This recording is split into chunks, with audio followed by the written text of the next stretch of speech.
Hey, welcome back to the Disney Plus Everyday Challenge. Today we have Super Robot Monkey Hyperforce Team Hyperforce Go. Oh my god, I thought I was going to get it right the first time, and I even glanced at it and I still didn't get it right. Super Robot Monkey Team Hyperforce Go. Super Robot Monkey Team Hyperforce Go. That's what we're watching. That's what we just watched. That's what I just watched. I don't know what you did, but that's just what I watched today. I watched two episodes. This is a animated series from 2004 to 2006. It's only two seasons, 52 episodes, 26 each, and it is. You're tempted to call it anime. It's technically not. It's developed for American television, even though it was animated by a Japanese team because they know what they're doing. And it has so many anime elements to it, and also just Japanese television and movie elements to it, obviously. From the fact that the monkeys that are all robots, they. Okay, the boy named Chiro finds a giant robot at the edge of town that seemingly nobody else had noticed, and he somehow bonds with it and the monkeys within it, and they all can talk, and then they all combine to power the robot, and they all have different color outfits, which reminds you of the Power Rangers, and just like in those things like Power Rangers or Voltron or things like that, it's got a sequence that they can use over and over and over again in every episode where they combine the different parts, the legs, the arms, the body, the head, and then they start battling something usually around the same size as the giant robot that they control. So yeah, it's very much in that milieu. Again, am I using that word right? I have no idea.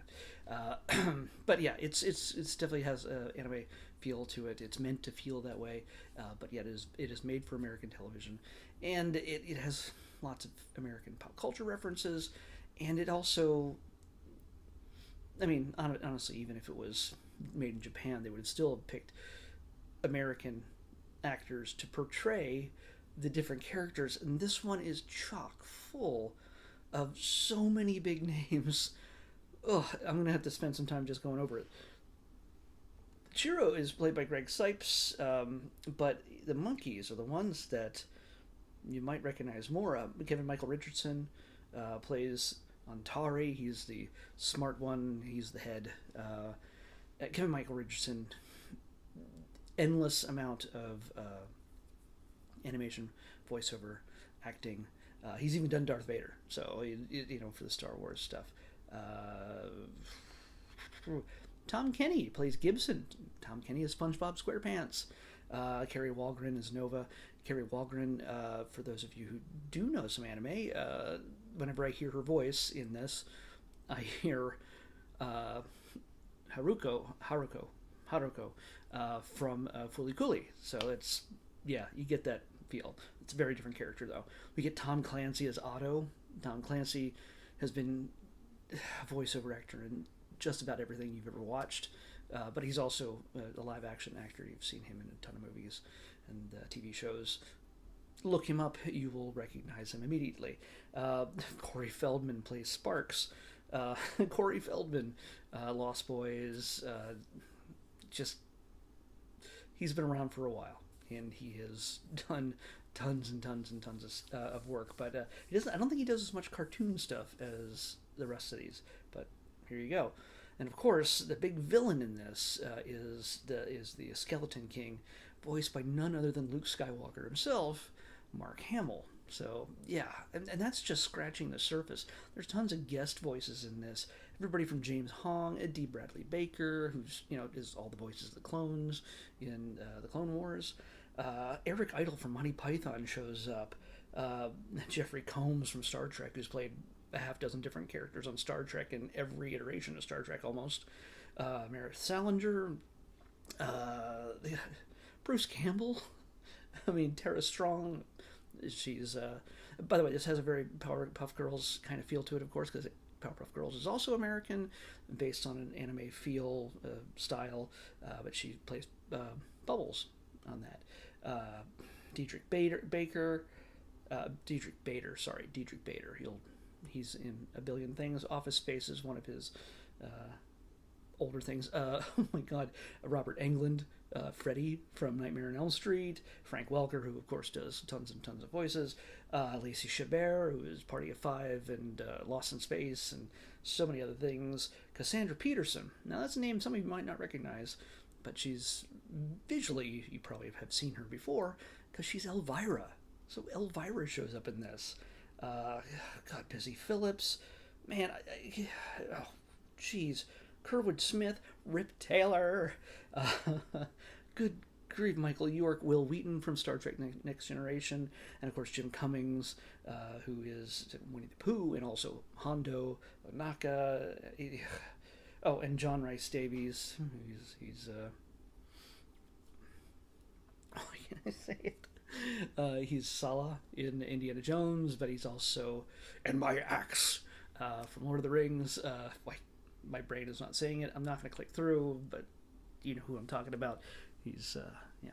So it's a star-studded cast. I've spent what seems like an hour just telling you all those names that hopefully you'll recognize and give you a reason to watch this beyond what you already see here. If you're into this kind of thing, if you're not interested in anime and just it's not repetitive in a sense, even though the solution is usually the same thing. Let's combine the robot and fight something bigger than ourselves.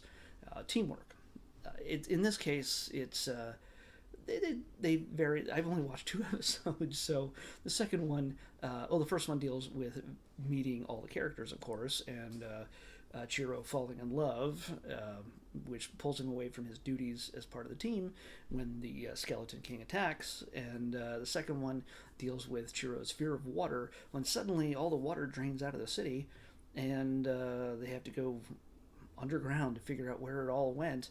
And they find out there's plenty of it down there, but he can't swim, and he's not really wanting to get into that water. So yeah, it's there's a few, overcoming your fears, those kind of storylines, things like that. I have a feeling there's a lot more to dig through in this. Just lots of good fun.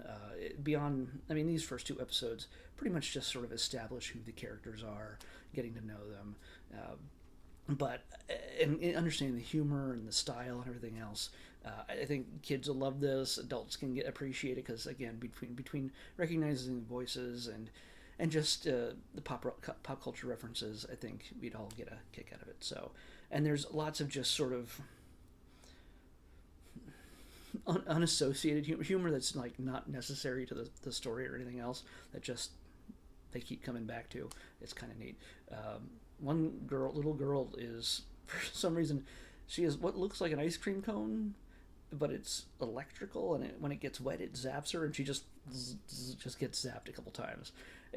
She has no name. She's not a character. She just happens to get electrocuted repeatedly throughout the second episode. It's just weird, but yeah, it works out.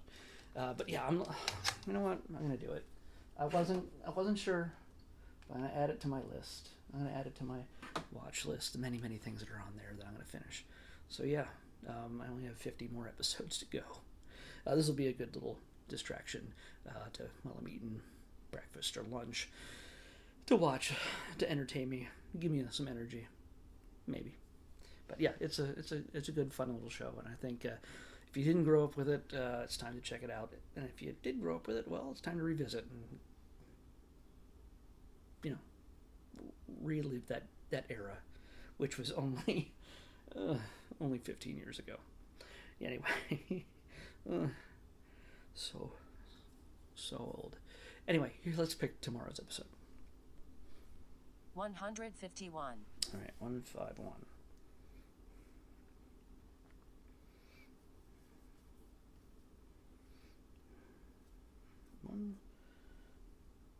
Oh, okay, we got a movie.